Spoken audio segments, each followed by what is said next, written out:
Hallelujah, praise the lord. ದೇವರ ಪರಿಶುದ್ಧ ನಾಮಕ್ಕೆ ಸ್ತೋತ್ರವಾಗಲಿ. ಈ ರಾತ್ರಿ ವೇಳೆಯಲ್ಲಿ ಮತ್ತೊಂದು ಆವರ್ತಿ ನಮ್ಮನ್ನೆಲ್ಲ ತಗ್ಗಿಸಿಕೊಂಡು ಕರ್ತನ ಕರಗಳಲ್ಲಿ ಒಪ್ಪಿಸಿಕೊಟ್ಟು ಒಂದು ರಾಗದಿಂದ ಸ್ವಾಮಿನ ಮಹಿಮೆಪಡಿಸಿದ್ದೇವೆ.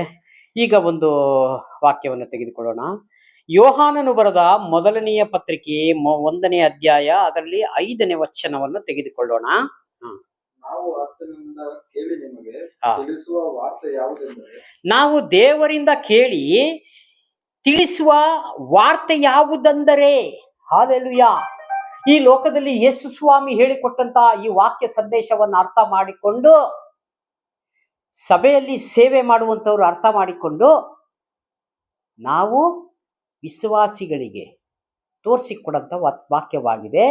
ಹೀಗೆ ಜೀವಿಸಬೇಕು, ಹೀಗೆ ಬದುಕಬೇಕು ಎಂಬುದಾಗಿ ದೇವರು ಇಲ್ಲಿ ಪ್ರಕಟ ಮಾಡಿದ ರೀತಿ ಪ್ರಕಾರವೇ ನಾವು ಇಲ್ಲಿ ಅರ್ಥ ಮಾಡಿಕೊಳ್ಳು.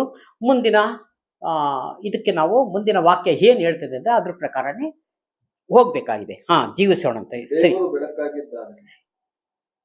ದೇವರು ಬೆಳಕಾಗಿದ್ದಾನೆ ಮತ್ತು ಆತನಲ್ಲಿ ಎಷ್ಟು ಮಾತ್ರವೂ ಕತ್ತಲೆ ಇಲ್ಲ. ಸಾಕು ಸಾಕು ಸಾಕು. ದೇವರು ಬೆಳಕಾಗಿದ್ದಾನೆ. ನಾವು ಬೆಳಕಿನ ರಾಜ್ಯದಲ್ಲಿ ನಡೆಯುವರೇ ಹೊರತು ಕತ್ತಲೆಯಲ್ಲಿ ಅಲ್ಲ. ಈಗ ಬೆಳಕಿನ ರಾಜ್ಯ ಅಂದ್ರೆ ದೇವರ ರಾಜ್ಯಕ್ಕೆ ಸೂಚಕ ಕಾರ್ಯಗಳನ್ನ ತೋರಿಸ್ತದೆ. ಕತ್ತಲೆ ಅಂದ್ರೆ ಯಾರ್ದು? ಇಹಲೋಕದ ಅಧಿಪತಿ ಸೈತಾನನ ಕತ್ತಲೆ ಅಂದ್ರೆ ಕತ್ತಲೆ ರಾಜ್ಯ. ಆ ಕತ್ತಲೆ ರಾಜ್ಯದಲ್ಲಿ ಯಾರು ಹೋಗ್ತಾರೆ? ದೇವರನ್ನ ಅರ್ಥ ಮಾಡಿಕೊಂಡು ನಡೆಯಂತವರು ಬೆಳಕಿನ ರಾಜ್ಯ, ದೇವರನ್ನ ತಿಳಿಯದೆ ಅಂತವರು ಕತ್ತಲೆ ರಾಜ್ಯ. ಇಲ್ಲಿ ಎರಡನ್ನ ದೇವರಿಟ್ಟಿದ್ದಾರೆ. ನಿನಗೆ ಯಾವುದು ಬೇಕೋ ಅದನ್ನ ನೀನು ಆಯ್ಕೆ ಮಾಡಿಕೋ ಪ್ರಿಯನೇ. ನಿನಗೆ ಯಾವುದು ಬೇಕೋ ಅದನ್ನ ನೀನು ಆಯ್ಕೆ ಮಾಡಿಕೋ. ಹಲ್ಲೆಲೂಯಾ.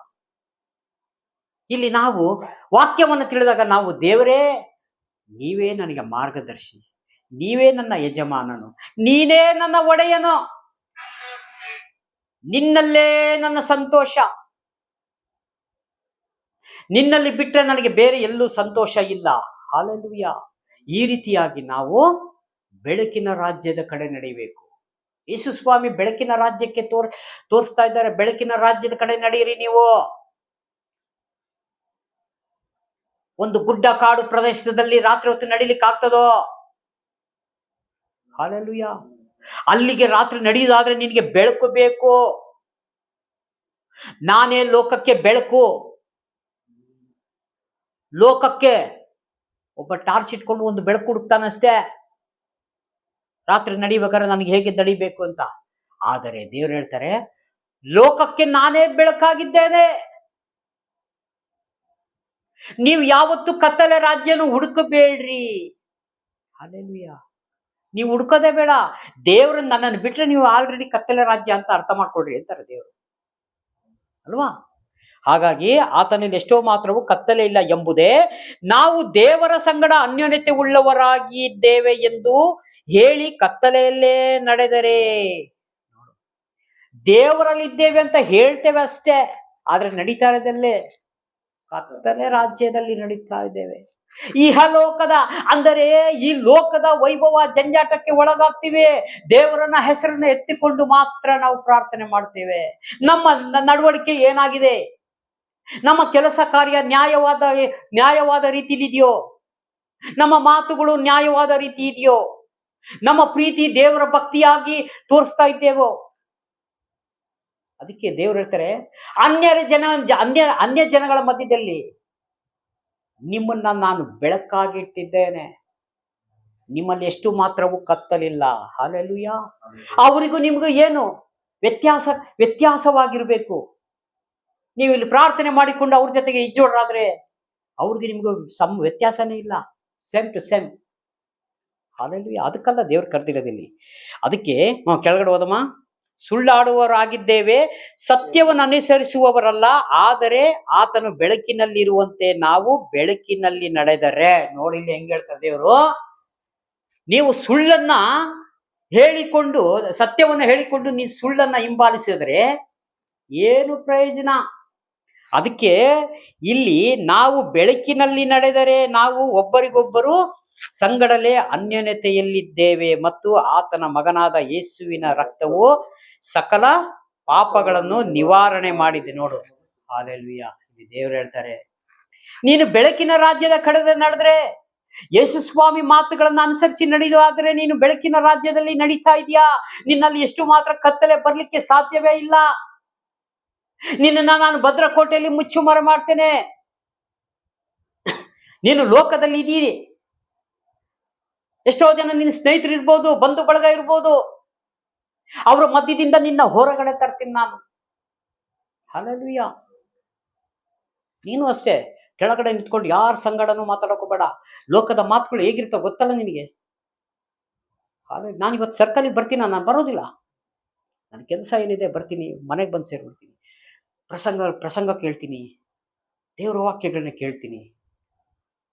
ಯಾಕಂದ್ರೆ ದೇವರಿಗೆ ಅದೇ ಬೇಕಾಗಿದೆ. ಇವತ್ತು ನೀವು ನನ್ನವನು, ನನ್ನವಳು. ಪರಲೋಕದಲ್ಲಿ ಇವತ್ತು ದೇವರು ಹೇಳ್ತಾರೆ, ಈ ಲೋಕದಲ್ಲಿ ಯೇಸು ಸ್ವಾಮಿ ನನ್ನವರು ಅಂತ ನೀವು ಯಾರು ಹೇಳಿಕೊಳ್ತೀರೋ, ಪರಲೋಕದಲ್ಲಿ ತಂದೆ ಹತ್ರ ಹೇಳ್ಕೊಳ್ತಾರೆ, ಇವರು ನನ್ನವರು. ಇವತ್ತು ಯೇಸು ಸ್ವಾಮಿ ಹೆಸರು ಹೇಳಿ ನಾವು ಹೆಸರು ಹೇಳಕ್ಕೆ ನಾಚಿಕೆ ಪಟ್ಕೋತೇವೆ ಲೋಕದಲ್ಲಿ, ಅಲ್ವಾ? ಆದರೆ ದೇವರು ಹೇಳ್ತಾರೆ, ನೀನು ಇಲ್ಲಿ ನನ್ನವರಲ್ಲ ಅಂತ ನೀನು ಹೇಳುವುದಾದ್ರೆ ಪರಲೋಕದಲ್ಲಿ ನಾನು ಹೇಳ್ತೇನೆ, ನೀನ್ ಯಾರು ನನ್ಗೆ ಗೊತ್ತಿಲ್ಲ. ಕೊಡಿರಿ, ಕೊಡಲ್ಪಡ್ತದೆ, ಬಿತ್ತಿರಿ, ಕುಯ್ಯಲ್ಪಡ್ತದೆ. ಬೇರೆ ಕೈ ಚೀಲದಲ್ಲಿ ತೆಗೆದುಕೊಂಡೋಗಿ ಬಿತ್ಕೊಂಡ್ ಬರ್ರಿ, ಟ್ಯಾಕ್ಟ್ರಿ ತೆಗೆದುಕೊಂಡು ಹೋಗ್ರಿ, ಕುಯ್ಕೊಂಡ್ ಬರ್ರಿ. ಅಂದರೆ ದೇವರ ವಾಕ್ಯವೆಂಬ ನೀನು ಬೀಜವನ್ನ ಬಿತ್ತುವುದಾದರೆ ಪರಲೋಕದಲ್ಲಿ ಒಳ್ಳೆ ಫಲಗಳನ್ನ ಕುಯ್ಯುವಂತನಾಗಿರ್ತಿ. ಹಾಲೆಲೂಯಾ. ಹೌದು, ನಾವು ಈ ಚರ್ಚಲ್ಲಿ ಮಾತ್ರ ಮಣ್ಕಾಲ್ ಹಾಕಿ ಏನ್ ಕಣ್ಣೀರು, ಏನ್ ಪ್ರಾರ್ಥನೆ. ಹಾಲೆಲೂಯಾ. ನಿನ್ನ ಭಕ್ತಿ ಯಾರ ಮುಂದೆ ತೋರಿಸ್ತೀಯ? ಹೊರಗಡೆ ಬಂದ್ರೆ ಹೇಗಿದೆ ಭಕ್ತಿ? ನಿನ್ನ ಭಕ್ತಿಗೆ ದೇವರಿಗೆ ಮೆಚ್ಚುಗೆ ಇದೆಯಾ? ದೇವ್ರ ಈ ಭಕ್ತಿಯನ್ನು ಮೆಚ್ಚುತ್ತಾರಾ ಎಂಬುದಾಗಿ ಫಸ್ಟ್ ನಾವು ಚೆನ್ನಾಗಿ ತಿಳ್ಕೋಬೇಕು. ಹಾಲೆಲೂಯಾ. ಇದು ದೇವರು ಕಲಿಸಿಕೊಡುವಂತ ಮಾತಾಗಿದೆ, ದೇವರು ಕಲಿಸಿಕೊಡುವಂತ ವಾಕ್ಯದ ಮುಖಾಂತರ. ನೀವು ಬೆಳಕಿನಲ್ಲಿ ಇದ್ದೀನಿ ಅಂತ ನನ್ನ ಹತ್ರ ಸುಳ್ಳು ಹೇಳಿಕೊಂಡು ಲೋಕದವರಿಗೆ ನೀನು ಏನಾರ ಮರಳು ಮಾಡಬಹುದು. ಪರಲೋಕ ದೇವರು ಒಬ್ರು ನೋಡ್ತಾ ಇದ್ದಾರೆ. ನನ್ನ ಚಲನವಲನ ನೋಡ್ತಾ ಇದ್ದಾರೆ, ನನ್ನ ಆಕ್ಟಿವೇಟ್ ನೋಡ್ತಾ ಇದ್ದಾರೆ, ನನ್ನ ಬುದ್ಧಿ ಜ್ಞಾನವನ್ನು ನೋಡ್ತಾ ಇದ್ದಾರೆ, ನಾನು ಹೇಗೆ ನಡೀತೀನಿ ಅಂತ ನೋಡ್ತಾ ಇದ್ದಾರೆ, ಮನೆಯಲ್ಲಿ ಕುಟುಂಬದ ಜೊತೆಗೆ ಹೇಗಿದ್ದೀನಿ ಅಂತ ನೋಡ್ತಾ ಇದ್ದಾರೆ. ಹಾಲೆಲೂಯಾ. ಈಗ ಡ್ರೆಸ್ ಮೇಲೆ ಡ್ರೆಸ್ ಹಾಕೊಂಡು ಬಂದು ಪ್ರಸಂಗ ಮಾಡುತ್ತೀನಲ್ಲ, ಪ್ರಸಂಗ ಮಾಡಿದ ಮೇಲೂ ನಾನು ಹೇಗಿರ್ತೀನಿ ಅಂತ ಸ್ವಾಮಿಯ ಲೆಕ್ಕ ಕೇಳುವರಾಗಿರ್ತಾರೆ. ಹಾಲೆಲೂಯಾ. ನೀವು ಅಷ್ಟೇ ಪ್ರಸಂಗ ಕೇಳುವವರೆಗೂ ಇಲ್ಲಿ ಬಂದು ಹಾಲೆಲೂಯಾ ಸ್ತೋತ್ರ ಹೇಳ್ತೀರಿ. ನೀವು ಆಮೇಲೆ ಇಲ್ಲಿಂದ ಇಳಿದು ಹೋದ್ರೆ ನಿಮ್ಮ ಮಾತುಗಳು, ನಿಮ್ಮ ಶೈಲಿಗಳು ಹೇಗಿರ್ತದೆ ಎಲ್ಲವನ್ನು ನೋಡುವಂತವರು, ಕೇಳುವಂತವರು ಒಬ್ರು ದೇವರಿದ್ದಾರೆ. ಅವ್ರ ಹತ್ರ ನಾವು ಲೆಕ್ಕ ಕೊಡ್ಬೇಕಾಗಿ ಬರ್ತದೆ. ಅದಕ್ಕಾಗಿ ಇಲ್ಲಿ ಕೇಳಿದ ವಾಕ್ಯಗಳನ್ನ ಮನದಟ್ಟು ಮಾಡಿಕೊಂಡು, ಅಪ್ಪ ನಾನು ಹಿಂದೆ ಹೀಗೆ ನಡೀತಾ ಇದ್ದೆ, ಇದ್ರ ಮುಖಾಂತರ ಸ್ವಾಮಿ ನನಗೆ ಬೇಡ ದೇವ್ರೆ, ಆ ಹಿಂದಿನ ಪ್ರಪಂಚ, ಹಿಂದಿನ ಲೋಕ ಬೇಡ ದೇವ್ರೆ, ಈ ಲೋಕದಲ್ಲಿ ಜೀವಿಸ್ತಾ ಇದ್ದೇನೆ, ಆದ್ರೆ ನಿನ್ನ ಮಹಿಮೆಗಾಗಿ ನಾನು ಜೀವಿಸ್ತೇನೆ ಸ್ವಾಮಿ, ನಿನ್ನ ಹೆಸರಿನ ಮೇಲೆ ಬದುಕುತ್ತೇನೆ ದೇವ್ರೆ. ನನಗೆಷ್ಟೇ ಕಷ್ಟಗಳು ಬಂದರು ಸ್ವಾಮಿ, ಅದ್ರ ಹಿಂದೆ ಸ್ವಾಮಿ ಒಂದು ಒಳ್ಳೆ ಉದ್ದೇಶ ಇದೆ, ನನ್ನನ್ನು ಬಲಪಡಿಸುವಾತನ ದೇವರನ್ನ ಮುಂದೆ ಇದ್ದಾರೆ. ಹಾಲೆಲೂಯಾ. ಅದಕ್ಕೆ ಭಕ್ತ ಹೇಳಿದೆ, ಶಿಲುಬೆಯ ಮುಂದೆ ಲೋಕವು ಹಿಂದೆ, ಯೇಸು ಸುರಿಸಿದ ರಕ್ತದಿಂದ ನಾ ಬಿಡುಗಡೆ ಹೊಂದಿರುವೆ, ಯೇಸು ಸುರಿಸಿದ ರಕ್ತದಿಂದ ನಾ ಬಿಡುಗಡೆ ಹೊಂದಿರುವೆ. ನೋಡು, ಯೇಸು ಸ್ವಾಮಿ ಸುರಿಸಿದ ರಕ್ತದಿಂದ ನಾನು ಬಿಡುಗಡೆ ಹೊಂದಿದ್ದೇನೆ. ಈ ರೀತಿಯಾಗಿ ನಾವು ಯಾವಾಗ ದೇವರಲ್ಲಿ ಕಂಪ್ಲೀಟ್ ಆಗಿ ದಿನೇ ದಿನೇ ಮಾರ್ಪಟ್ಟು ಬದಲಾಗಿ ಚೇಂಜ್ ಆಗ್ತಾ ಇರ್ತೇವೆ, ಅದೇ ರೀತಿಯಾಗಿ ದೇವರ ಪ್ರೀತಿ ನಮಗೆ ಹತ್ತಿರವಾಗ್ತದೆ. ಪ್ರಿಯರೇ, ಯಾರು ನಿಮ್ಮನ್ನು ಕದಲಿಸಿಕೆ ಆಗುವುದಿಲ್ಲ. ಯಾಕಂದ್ರೆ ನಿಮಗೆ ತಿಳಿಯದೆ ನಿಮ್ಮ ಜೊತೆಯಲ್ಲಿ ದೇವರು ತನ್ನ ದೂತರನ್ನ ಇಟ್ಟಿರ್ತಾರೆ. ಯಾರಾದ್ರೆ ನಿಮಗೆ ವಿರೋಧವಾಗಿ ಆದ್ರೆ ನೀವು ದೇವ್ರ ಹತ್ರ ಸರಿ ಇದ್ರಬೇಕು. ದೇವ್ರ ಹತ್ರ ಪಕ್ಷಪಾತಿ ಇಲ್ಲದ ದೇವರು, ನ್ಯಾಯ ವಿಚಾರಣೆ ಮಾಡುವಂತ ದೇವರು, ನೀತಿಯನ್ನು ಪಾಲಿಸುವಂತ ದೇವರು, ಅನ್ಯಾಯಗಾರನನ್ನ ಗದರಿಸಿ ಓಡಿಸುವಂತ ದೇವರು. ಈ ಲೋಕದಲ್ಲಿ ಕಾನೂನುಗಳಿದೆ, ಆದರೆ ಕೆಲವೊಬ್ರು ದುಡ್ಡಿಗಾಗಿ ಅದನ್ನ ಬೇಕಾದ್ರೆ ಆ ಕಡೆ ಈ ಕಡೆ ಮಾಡ್ಬೋದು. ಆದರೆ ದೇವರು ನೀತಿ ಸ್ವರೂಪನಾದ ದೇವರು. ಅದಕ್ಕೆ ವಾಕ್ಯ ಹೇಳ್ತಿದೆ, ನೀತಿ ಸ್ವರೂಪನು ನೀವು ಯಾವ ದುಡ್ಡಿಗೂ ಹಣಕಾಸಿಗೂ ಮರಳಾಗದ ದೇವರು. ನೀವು ನಮ್ಮಲ್ಲಿ ನಡೆಯುವಂಥದ್ದು ಮೇಲೆ ನೀವು ತೀರ್ಪು ಕೊಡುವಂತ ದೇವರು. ಅಪ್ಪ, ನನಗೆ ಅನ್ಯಾಯ ಆಗ್ತಾ ಇದೆ, ಅಪ್ಪ, ನನಗೆ ಮೋಸ ಮಾಡುವಂತ ಜನ ಬಹಳ ಇದ್ದಾರೆ, ದೇವರೇ, ಈ ಪ್ರಪಂಚದಲ್ಲಿರುವ ನನಗೆ ಅಲ್ಪ ಇರುವಂತ ಜಾಗವನ್ನು ಕದ್ದುಕೊಳ್ಳಿಕ್ಕೆ ಕಳ್ಳರು ಬರ್ತಾ ಇದ್ದಾರೆ, ಇದರಿಂದ ನನಗೆ ರಕ್ಷಣೆ ಮಾಡು ದೇವರೇ. ನಾವು ಯಾವ ಮನುಷ್ಯನ ಮೊರೆಯನ್ನು ಹೋಗ್ತಾ ಇಲ್ಲಪ್ಪ, ನಾನು ನಿನ್ನನ್ನೇ ಆಶ್ರಯ ಮಾಡಿಕೊಂಡಿದ್ದೇನೆ, ನಿನ್ನನ್ನೇ ನಂಬಿದ್ದೇನೆ. ನನಗೆ ಎಂದಿಗೂ ಆಶಾಭಂಗ ಪಡಿಸಬೇಡ ದೇವರೇ, ನೀನು ಬೇಗ ಬಂದು ನನಗೆ ಸಹಾಯ ಮಾಡು ಎಂಬುದಾಗಿ ನೀ ಮಣ್ಕಾಲಾಕಿ ಪ್ರಾರ್ಥನೆ ಮಾಡು. ನಿನಗಿರುವಂತ ಯಾವ ಕಷ್ಟ, ಎಂಥ ರೋಗಗಳು, ಎಂಥ ಸಮಸ್ಯೆಗಳು ಬಂದರೋ ಯಾವುದು ನಿನ್ನನ್ನ ಮುಟ್ಟಲಿಕ್ಕೆ ಸಾಧ್ಯವಿಲ್ಲ. ದೇವರು ಮೋಶೆಗೆ ಹೇಳ್ತಾರೆ, ಮೋಶೆ ಆ ಜನಾಂಗಗಳಿಗೆ ಸೇರಿಸಿ ಹೇಳ್ತಾರೆ, ಇಂದು ಕಾಣುವಂತ ಐಗುಪ್ತ್ಯರನ್ನು ಇನ್ನೆಂದು ಕಾಣಲಾರ್ರಿ. ಅಂದರೆ ನಿಮಗೆ ವಿರೋಧವಾಗಿ ಬಂದಂತ ಜನಾಂಗಗಳು ಇನ್ನು ಮುಂದೆ ನೀವು ಕಾಣಲಾರ್ರಿ. ನಿಮಗಾಗಿ ನಾನು ಯುದ್ಧ ಮಾಡ್ತೇನೆ, ನಿಮಗೆ ಯಾರು ಸೋಲಿಸಲಿಕ್ಕೆ ಆಗುವುದಿಲ್ಲ. ಅಂದ್ರೆ ನಿಮ್ಮಲ್ಲಿ ಕಳಂಕ ಇರಬಾರದು.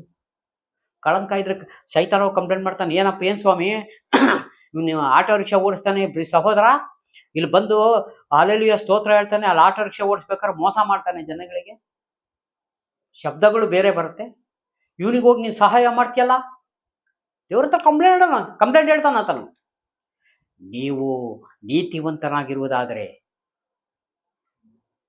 ಮನಪೂರ್ವಕವಾಗಿ ಸತ್ಯವನ್ನು ಆಡುವಂಥವ್ರಾಗಿದ್ರೆ ಅವನು ಕಂಪ್ಲೇಂಟ್ ಹೇಳಕ್ಕೆ ಅವನ ಹತ್ರ ಎಂಥದ್ದು ಇರೋದಿಲ್ಲ, ಮೌನ ಹೋಗ್ಬಿಡ್ತಾನೆ.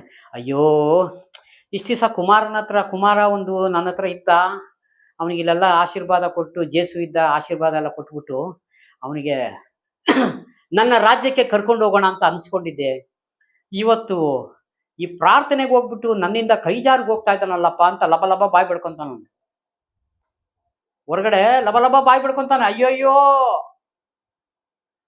ಅದಕ್ಕೆ ಯೇಸು ಸ್ವಾಮಿ ಹೇಳ್ತಾರಲ್ಲ, ಸೈತಾನನ ಬಿಟ್ಟು ಹೋಗು, ನೀನು ಆತನ ಬಿಟ್ಟು ಹೋಗು, ರೋಗದಿಂದ ಬಿಟ್ಟು ಹೋಗು ಅಂತ ಹೇಳಿದಾಗ ಅವನು ಹೇಳ್ತಾನೆ, ದಾವಿದ ಪುತ್ರನೇ, ದಾವಿದ ಕುಮಾರನೇ, ನನಗೊಡವೆ ನಿನಗೇಕೆ, ಇನ್ನೂ ನನ್ನ ಸಮಯ ಬಂದಿಲ್ಲ. ದೇವ್ರು ಗದರಿಸಿದಾಗ ಅವನು ಹೇಳ್ತಾನೆ, ನನ್ನ ಸಮಯ ಬಂದಿಲ್ಲ, ಈಗಲೇ ಬಂದ್ಯಾ ನನ್ನ ಕಾಡಕ್ಕೆ. ಅಲ್ಲಿ ಅರ್ಥ, ನೀವು ನ್ಯಾಯವಾಗಿ ದೇವರ ಹತ್ರ ನಂಬಿಕೆ ಉಳ್ಳವಳಾಗಿ ಇರುವುದಾದರೆ, ಯಾವ ದುರಾತ್ಮನ ಸೈನ್ಯಗಳು ಬಂದು ಏನೂ ಮಾಡ್ಲಿಕ್ಕಾಗಲ್ಲ ಪ್ರಿಯನೇ. ನಿಮಗೆ ಬಂದು ದೂರದಿಂದ ಬೆಂಕಿ ತೋರಿಸ್ತವೆ, ದೂರದಿಂದ ಚಾಕು ತೋರಿಸ್ತವೆ, ಹಿಂಗೆ ಹಾಕ್ಬಿಡ್ತೀನಿ ನೋಡು, ಹೀಗ್ ಬಿಡ್ತೀನಿ ನೋಡು ಅಂತ, ಏನು ಮಾಡಕ್ಕಾಗಲ್ಲ. ಯಾಕಂದ್ರೆ ನಿಮ್ಮ ಮೇಲೆ ದೇವರು ಒಂದು ಭದ್ರವಾದ ಒಂದು ಕವಚವನ್ನ ಹಾಕಿದ್ದಾರೆ. ಈಗ ಯುದ್ಧ ಮಾಡ್ಲಿಕ್ಕೆ ಹೋಗ್ಬೇಕಾರೆ ಏನ್ ಹಾಕೊಳ್ತಾರೆ, ಇಲ್ಲಿ ಎದೆಗೆಲ್ಲ ಕವರ್ ಮಾಡ್ಕೊಂಡು ಇದೆಲ್ಲ ಹಾಕೊಂಡು, ಕಬ್ಬಣದ ಟೋಪಿಗಳನ್ನ ಹಾಕೊಂಡು, ಬರ್ಚಿಗಳು ಇಟ್ಕೊಂಡು, ಇನ್ನೊಂದು ಕೈಲಿ ಏನದು ಅದೆಂತದ್ದು ಹೇಳ್ತಾರೆ, ಕಡುಗ, ಆಮೇಲೆ ಇನ್ನೊಂದು ಏನೋ ಇಟ್ಕೊಂಡು ಯುದ್ಧ ಮಾಡಕ್ ಹೋದಾಗ ಅದನ್ನ ತಡೆಗಟ್ತಾರಲ್ಲ. ಇದನ್ನೆಲ್ಲ ದೇವರು ನಮಗೆ ಕಾಣದೆ ಮಾಡುವಂತವ್ರು. ಇವತ್ತು ನಮ್ ನೋಡಕ್ಕೆ ಬಿರಿ ಬಟ್ಟೆ, ಆದರೆ ನಮ್ಮ ಜೊತೆಯಲ್ಲಿ ದೇವರು ಇದ್ದಾರೆ ಎಂಬುದಾಗಿ ನಾವು ಚೆನ್ನಾಗಿ ತಿಳ್ಕೊಂಡಿರ್ಬೇಕು. ಯಾವಾಗ 2 ಜನ 3 ಜನ ನನ್ನ ನಾಮದಲ್ಲಿ ಇಲ್ಲಿ ಕೂಡಿ ಬರ್ತಾರಲ್ಲ, ನಾನಿದ್ದೇನೆ. ಹಾಲೆಲೂಯಾ. ಈ ರೀತಿಯಾಗಿ ದೇವರು ಈ ಕಾರ್ಯಗಳನ್ನು ಮಾಡುವಂತವರಾಗಿ, ನಮ್ಮ ಕೆಲಸ ಏನು, ವಾಕ್ಯವನ್ನು ಧ್ಯಾನಿಸ್ಬೇಕು, ಅದ್ರ ಪ್ರಕಾರ ಜೀವಿಸ್ಬೇಕು. ಇನ್ನೊಬ್ಬರಿಗೆ ನಾವು ಅವರಿಗೆ ಸಹಾಯ ಮಾಡೋದು ಆಗ್ಲಿಲ್ಲ, ಪ್ರಾರ್ಥನೆ ಮಾಡ್ರಿ, ಅವರಿಗೋಸ್ಕರ ಪ್ರಾರ್ಥನೆ ಮಾಡ್ರಿ. ಶತ್ರುಗಳನ್ನ ಮಿತ್ರವನ್ನಾಗಿ ಮಾಡುವಂತ ದೇವರಾಗಿದ್ದಾರೆ. ಈಗ ನಿಮಗೆ ಶತ್ರು ಯಾರು ಇದ್ದಾರೆ, ನೀವು ಪ್ರಾರ್ಥನೆ ಮಾಡಿದ್ರಿ, ಅವ್ರು ಬಂದು ನಿಮ್ಮ ಹತ್ರ ಬಂದು ಕೇಳ್ತಾರೆ, ಕುಮಾರಣ್ಣ ನಾನು ಅವತ್ತು ಯಾಕೋ ಮನಸ್ಸು ಬೇಜಾರಾಯಿತು, ಹಂಗೆ ಬೈದ್ಬಿಟ್ಟೆ, ತಪ್ಪಾಯ್ತಪ್ಪ, ನಂಗೆ ಕ್ಷಮಿಸ್ಬಿಡು. ನಾವಿಬ್ಬರು ಇವತ್ತು ಫ್ರೆಂಡ್ಸ್ ಆಗೋಣ, ಸ್ನೇಹಿತರಾಗೋಣ. ಆದರೆ ಇಲ್ಲಿ ಜನ ಏನು ಮಾಡ್ತಾರೆ, ನೀನು ಕತ್ತಿ ತೊಗೊಂಬಂದ್ರೆ ಇನ್ನೊಬ್ಬ ದೊಣ್ಣೆ ತೊಗೊಂಬರ್ತಾರೆ. ಅದಲ್ಲ, ಅದು ದುರಾತ್ಮನ ಆಲೋಚನೆ, ದುರಾತ್ಮನು ಮಾಡುವಂಥ ಕ್ರಿಯೆಗಳು. ಹಾಗಾಗಿ ಇನ್ನೂ ಅನೇಕ ವಾಕ್ಯಗಳಿದೆ. ಇಲ್ಲಿ ಪವಿತ್ರಾತ್ಮ ನಡೆಸಿದ ವಾಕ್ಯವನ್ನೇ ಮಾತನಾಡಿದ್ದೇವೆ. ಹಾಗೆ ಕೊಟ್ಟಂಥ ವಾಕ್ಯಕ್ಕಾಗಿ ಸ್ತೋತ್ರ. ಎಲ್ಲಿಗೆ ಅಂತ ನಾವು ಇದು ಒಂದು ಅಂಡರ್ಲೈನ್ ಮಾಡ್ಕೊಳ್ರಿ. ನಾಳೆ ಅದರ ಪ್ರಸಂಗ ನಿಶ್ಚಿತವಾದರೆ ನಾಳೆ ತೆಗೆದುಕೊಳ್ಳೋಣ. ಕಣ್ಮುಚ್ಚಿ ಪ್ರಾರ್ಥನೆ ಮಾಡೋಣ. ಪ್ರೀತಿ ಸ್ವರೂಪನಾದ ದೇವರು ಯೇಸು ಸ್ವಾಮಿ, ನಿಮಗೆ ಮಹಿಮೆ ಆಗಲಿ. ಈ ರಾತ್ರಿ ವೇಳೆಯಲ್ಲಿ ಕೊಟ್ಟಂಥ ಸಮಯ ಮತ್ತು ಕೃಪೆಗಾಗಿ ಸ್ತೋತ್ರ. ಈ ಸ್ವಾಮಿ ವಾಕ್ಯದೊಂದಿಗೆ ನೀವು ಮಾತನಾಡಿದ್ದಕ್ಕಾಗಿ, ನಮಗೆ ಎಚ್ಚರಿಕೆ ಕೊಟ್ಟಿದ್ದಕ್ಕಾಗಿ ನಿಮಗೆ ಸ್ತೋತ್ರ ಮಾಡ್ತೇನೆ ಸ್ವಾಮಿ. ಕರ್ತನೆ, ದಾರಿಯಲ್ಲಿ ಹೋಗುವಾಗ, ನಡೆಯುವಾಗ, ಹೇಳುವಾಗ, ಕೂರುವಾಗ, ವೆಹಿಕಲ್ ಡ್ರೈವಿಂಗ್ ಮಾಡುವಾಗ ಸದಾ ಕಾಲ ಸ್ವಾಮಿ ನಿಮ್ಮ ನಾಮ ಮಾತ್ರ ಸ್ವಾಮಿ ನಾವು ಮಹಿಮೆ ಪಡಿಸುವಂತೆ ನಮ್ಮ ಒಳಗಡೆ ಆತ್ಮದಲ್ಲಿ ನೀವು ಮಾತನಾಡುತ್ತೇವೆ ಸ್ತೋತ್ರ. ಹಾಲೆಲೂಯಾ. ವಿಡಿಯೋ ಮುಖಾಂತರ ನೋಡೋದು ಪ್ರತಿಯೊಂದು ಸಹೋದರ ಸಹೋದರಿ ನೆನೆಸಿ ನಿಮ್ಮ ಕರಗಳಲ್ಲಿ ಕೊಡ್ತೀನಿ. ಪ್ರಾರ್ಥನೆ ಕೇಳಿದ್ದಕ್ಕಾಗಿ ಸ್ತೋತ್ರ. ಯೇಸು ಸ್ವಾಮಿ ಹೆಸರು ಬೇಡಿಕೊಳ್ತೀನಿ, ಪರಲೋಕದ ತಂದೆ. Amen. Praise the Lord. God bless you. ದೇವರೆಲ್ಲರನ್ನು ಆಶೀರ್ವದಿಸಲಿ. ಆಮೇನ್. ಆಮೇನ್.